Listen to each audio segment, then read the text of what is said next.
आज एफएनओ के ही डेटा है जहां पर आपको रखनी चाहिए नजर। चलिए सर, एक्शन तो बाजार का रहेगा, बट एक्शन एक स्पेस और में भी है, मेटल्स में। और मेटल्स की बात करें उससे पहले एक बार जरा वेदांता पर अपनी राय दें सर। 18.5 रुपए पर शेयर का डिविडेंड इन्होंने ऐलान किया है, कैसे देखना चाहिए सबको? बहुत बढ़िया डिविडेंड है दीप। 18.5 रुपए किसी भी लिहाज से कम नहीं होते हैं। सबसे बड़ी चीज क्या है, इंटरिम डिविडेंड के तौर पर दिया है। ये अंदाजा शायद सब लोगों को नहीं होगा कि इतना बड़ा डिविडेंड काफी टाइम से ड्यू था, इनका आना भी था, बड़ा डिविडेंड आना भी था। कैश है कंपनी के पास, प्रोमोटर कंपनी वेदांता पीएलसी को कैश की जरूरत भी है, तो उस लिहाज से 18.5 रुपए का डिविडेंड वेलकम है। पहली चीज तो मैं ये बता दूं कि जिस दिन स्टॉक किसी भी प्राइस पर बंद हुआ हो, फॉर एग्जांपल वेदांता कल 298 रुपए पर बंद हुआ, अगर उसके बाद किसी डिविडेंड का जो ऐलान होता है वो अगर उसकी क्लोजिंग प्राइस से 5% से ज्यादा है तो उसे स्पेशल डिविडेंड माना जाता है। यानी कि अगर 15 रुपए से ज्यादा कोई भी डिविडेंड अगर वेदांता आज देता तो उसे स्पेशल डिविडेंड माना जाता है। दिया कितना है? 18.5। मैं इसलिए बता रहा हूँ कि काफी लोग मुझे क्वेरी करके पूछ रहे हैं कि एफएनओ फ्यूचर में, जो फ्यूचर्स में जिन लोगों ने ट्रेड लिए उनका क्या होगा, क्या नहीं होगा, उनका डिविडेंड एडजस्टमेंट कैसे होगा, वो समझ लीजिए। तो 5% से ज्यादा स्पेशल डिविडेंड है। स्पेशल डिविडेंड के केस में क्या होता है? स्पेशल डिविडेंड के केस में प्राइस का बेनिफिट फ्यूचर्स को भी मिलता है। प्राइस का बेनिफिट दो तरह से बेनिफिट होता है, एक पैसा और दूसरा प्राइस का बेनिफिट।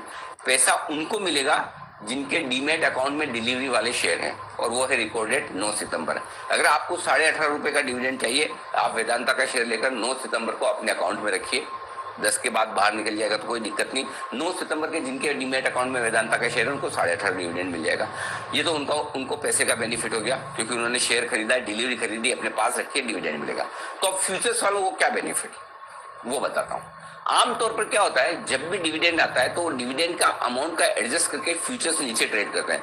फॉर एग्जांपल वेदांता का फ्यूचर आमतौर पर तो 300 रुपए ट्रेड चलता होगा, 1 रुपया, 1.5 रुपया, 2 रुपये जनरली जो फ्यूचर्स अपनी कॉस्ट ऑफ कैरी और वॉलेटिलिटी प्रीमियम के हिसाब से थोड़ा सा ऊपर चलते हैं। ठीक है, समझिए वेदांता ने 5 रुपए डिविडेंड दिया होता, 1.5-2 रुपए वैसे ही ऊपर चलता है, तो अपने आप फ्यूचर्स 3 रुपए नीचे चलना शुरू हो जाते हैं। 5 रुपए को एडजस्ट करके 2 रुपए की प्रीमियम ऊपर जो चल रहे हैं और 3 रुपए और, तो 3 रुपए डिस्काउंट पे फ्यूचर्स ट्रेड करेंगे डिविडेंड को एडजस्ट करने के लिए, क्योंकि फ्यूचर्स के जो ट्रेडर हैं उन्हें इस डिविडेंड का कोई फायदा नहीं मिलता, फायदा सिर्फ उनको मिलता है जिनके पास डिलीवरी है। लेकिन जब स्पेशल इस तरह के डिविडेंड आते हैं जो कि 5% से ज्यादा के हैं, तब फ्यूचर्स को भी फायदा मिलता है। कैसे मिलता है?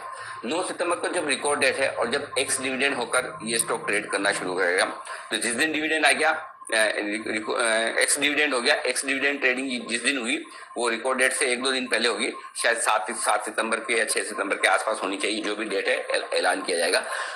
उस दिन के बाद सीधा 18.5 रुपए कैश में कम हो जाएगा स्टॉक। फॉर एग्जांपल आपका स्टॉक रह जाएगा 280 रुपए के आसपास। सेम फ्यूचर्स में भी उतना कम हो जाएगा, लेकिन फ्यूचर्स में जितना कम होगा 18.5 रुपए का डिविडेंड, उतनी आपको अलग से क्रेडिट मिल जाएगी। तो आपको प्राइस लॉस नहीं होगा। इसका मतलब ये नहीं कि आपको डिविडेंड मिलेगा, लेकिन डिविडेंड की वजह से जो भाव कम होगा, एक्स डिविडेंड होने की वजह से उस भाव का नुकसान फ्यूचर्स वालों को नहीं उठाना पड़ेगा। इसको अच्छे से समझ लीजिए। सिंपल चीज ये कि जो डिलीवरी लेकर रखेगा उसको फायदा होगा।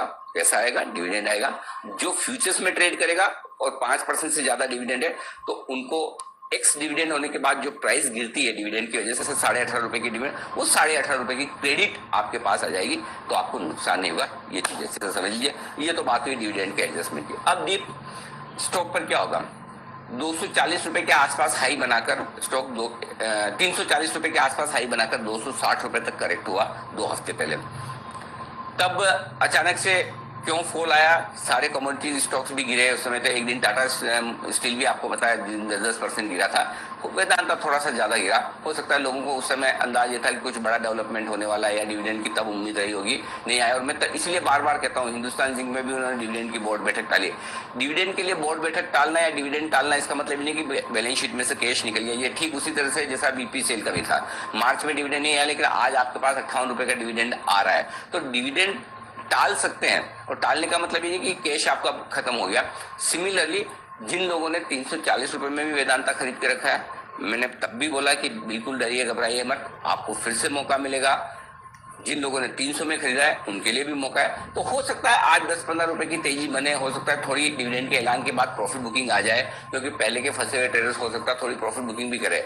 लॉन्ग टर्म बढ़िया है, आपको कोई चिंता करने की जरूरत नहीं। 320 का जो टारगेट था वो आ ही चुका है। नेक्स्ट टारगेट 375 400 का है। उसके बाद इसको रिव्यू करेंगे कि कमोडिटी मार्केट का कैसा व्यू रहता है। तो लॉन्ग टर्म इन्वेस्टर्स बने रहें, डिविडेंड लें, जिनके पास डिलीवरी है। जो शॉर्ट टर्म ट्रेडर्स हैं वो एक बार प्रॉफिट बुक कर लें, वापस नीचे मिले बाय ऑन डिप से फिर से खरीदारी कर लें। कमोडिटी बाजार के मेटल्स के मूड माहौल को देख के एक बार चाहे तो प्रॉफिट बुक करें, वापस नीचे में एंट्री कर सकते हैं। ये ट्रेडर्स के लिए, इन्वेस्टर्स बने रहें। जी।